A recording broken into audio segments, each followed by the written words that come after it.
আসসালামু আলাইকুম সবাইকে। কেমন আছেন সবাই? আশা করি সবাই অনেক ভালো আছেন। আমিও অনেক ভালো আছি আলহামদুলিল্লাহ। তো সকালে নাস্তা করতে বসছি। আজকে সকালে নাস্তা করতেছি খিচুড়ি দিয়ে। আজকে বাসায় খিচুড়ি রান্না করা হয়েছিল, ওইটা আর আপনাদের সাথে শেয়ার করা হয় নাই। তো এখন আমি খিচুড়ি নাস্তা করতেছি। আর আচার দিয়ে তো আমার কাছে খিচুড়ি খেতে বেশি ভালো লাগে। সাথে আচার নিয়ে নিছি, মুরগির মাংস, আর সাথে তো কাঁচামরিচ পেঁয়াজ থাকতেই হবে, কারণ খিচুড়ির সাথে পোলাও বিরিয়ানির সাথে কিন্তু কাঁচামরিচ পেঁয়াজ খেতে ভালো লাগে। তো সকালে নাস্তা খাওয়া শেষ করলাম, এরপর দুপুরের জন্য রান্না করতে চলে আসছি। আজকে দুপুরে স্পেশাল একটু রান্না হবে। তো এখানে মুরগির রোস্টগুলা ভেজে নিতেছি। আর মুরগির রোস্ট ভাজার জন্য আমি একটু লবণ আর একটু জর্দা রং দিয়ে দিছিলাম। জর্দা রংটা দিলে রোস্টের কালারগুলো সুন্দর আসে। রোস্টগুলো ভালো করে ভেজে নিয়ে এখন রান্না করে নিব। দারচিনি, এলাচ, লবঙ্গ দিয়ে দিলাম তেলে, আর একটা তেজপাতা চিড়ে দিয়ে দিছি। আর পেঁয়াজ আমি এখানে বেটে রাখছিলাম, পেঁয়াজ বাটাটাও দিয়ে দিলাম। এখন আদা রসুন বাটা দিয়ে দিব, আদা রসুন বাটা আর জিরা বাটা দিব। জিরাটা আমি মানে সাথে সাথে বেটে নিছি এখন। তো জিরা বাটা দিয়ে দিলাম, আর সাথে পোস্ত বাটা দিয়ে দিছি। পোস্ত বাটা সাথে কিশমিশ আর বাদাম আছে, সব কিছু মিক্স করে একসাথে আমি বেটে নিছিলাম, ওইগুলোও দিয়ে দিলাম। এখন ধনিয়ার গুঁড়া দিব 1 চামচ, মরিচের গুঁড়া দিব 1 চামচ, লাল মরিচের গুঁড়া আর লবণ দিব স্বাদ মতো। তো আবারও সব মশলা দিয়ে আমি আবার নেড়ে চেড়ে দিব। এরপর আমি গরম মশলার গুঁড়ি দিয়ে দিব 1 চামচ। এই গরম মশলার গুঁড়িটা কিন্তু আমি ঘরে বানিয়েছিলাম, স্পেশাল গরম মশলার গুঁড়া। তো এটা আমার চ্যানেলে দেওয়া আছে, যারা দেখেন নাই চাইলে দেখে আসতে পারেন। তো সেই গরম মশলা গুঁড়ি দিয়ে দিলাম 1 চা চামচ, দিয়ে নেড়ে চেড়ে এখন আমি এখানে একটু দুধ দিয়ে দিব। মশলাটা একটু দুধ দিয়ে কষাবো, আপনারা চাইলে এখানে পানি দিয়েও কষাতে পারেন, কোনো সমস্যা নাই। তো আমি মশলাটা একটু দুধ দিয়ে কষাবো, এর জন্য একটু দুধ দিয়ে দিলাম, দিয়ে মশলা ভালো করে কষিয়ে নিছি। মশলা ভালো করে কষিয়ে নিছি, এখন রোস্টের পিসগুলো দিয়ে দিব। আর এই মশলাটা কিন্তু খুব ভালো করে কষাতে হবে, যাতে করে মশলার ভিতরে কাঁচা কোনো গন্ধ না থাকে। তো আমি খুব ভালো করে মশলা কষিয়ে নিছি, এখন রোস্টের পিসগুলো দিয়ে দিলাম, দিয়ে নেড়ে চেড়ে আর ঢাকনা দিয়ে ডেকে রোস্টগুলো একটু কষিয়ে নিব মশলার সাথে। তো ঢাকনা দিয়ে ডেকে রোস্টগুলো আমি খুব ভালো করে কষিয়ে নিলাম। ঢাকনা তুলে নেড়ে চেড়ে এখন একটু পানি দিয়ে দিব রোস্টগুলো রান্না করার জন্য।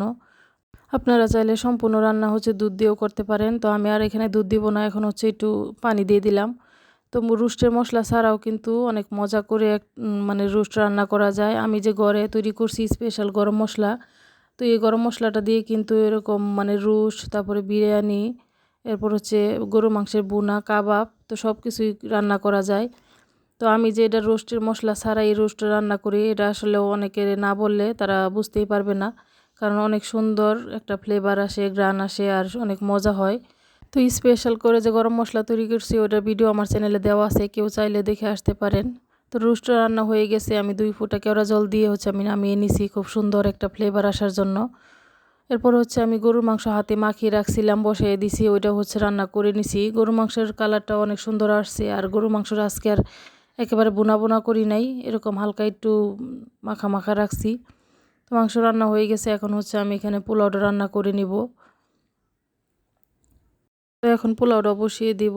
তেলে গরম মশলা দিয়ে দিলাম, দারচিনি, এলাচ আর কিছু পেঁয়াজ দিয়ে দিলাম। পেঁয়াজটাকে ভালো করে ভেজে নিব, তবে খুব বেশি আবার একেবারে লাল করে ভাজবো না, কারণ বেশি লাল করে ভাজলে তখন পোলাওর কালারটাই চেঞ্জ হয়ে যাবে, একটু লাল লাল হয়ে যাবে। যেহেতু আমি সাদা পোলাও রান্না করব, এর জন্য পেঁয়াজটা তো ভাজবো না। তো একটু ভেজে নিয়ে এরপর আদা রসুন বাটা দিয়ে দিলাম। আদা রসুন বাটাটাও একটু ভেজে নিব। এরপর আমি পোলাওর চালটা আরও আগে থেকে ধুয়ে একেবারে পানি জড়িয়ে রাখছিলাম, পোলাওর চালগুলো দিয়ে দিব। যে পোলাওর চালটা আমি একেবারে ধুয়ে পানি জড়িয়ে রাখছিলাম খুব ভালো করে। এখন পোলাওর চালটা দিয়ে দিলাম, দিয়ে নেড়ে চেড়ে ভেজে নেব কিছুক্ষণ সময়।